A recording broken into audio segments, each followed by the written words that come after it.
नव्या दिवसाची नवी बातमी।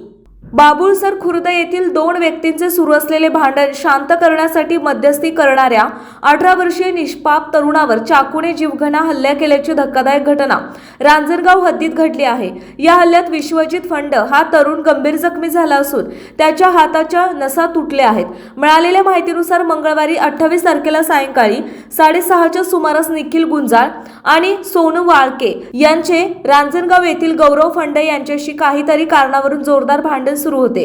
हे भांडण पाहून विश्वजित फंड हा तरुण तिथे गेला आणि त्याने भांडण सोडवण्याचा प्रयत्न केला। मात्र तू भांडण सोडवायला का आलास याचा राग मनात धरून आरोपी सोनू वाळके आणि निखिल गुंजाळ यांनी विश्वजितला अश्लील शिवीगाळ करण्यास सुरुवात केली। रागाच्या भरात आरोपींनी विश्वजितवर चाकूने हल्ला केला। हा वार त्याने हातावर झेलल्यामुळे त्याच्या डाव्या हाताच्या तळहाताला गंभीर दुखापत झाली। या हल्ल्यात त्याच्या अंगठ्याचे हाड मोडले असून 2 महत्त्वाच्या नसा तुटल्या आहेत। घटनेनंतर परिसरात भीतीचे वातावरण असून जखमी तरुणावर उपचार सुरू आहेत। या प्रकरणी विश्वजित फंड याने रांजणगाव MIDC पोलिसात तक्रार केली असून पोलीस कर्मचारी अजित पवार या प्रकरणाचा पुढील तपास करत आहेत।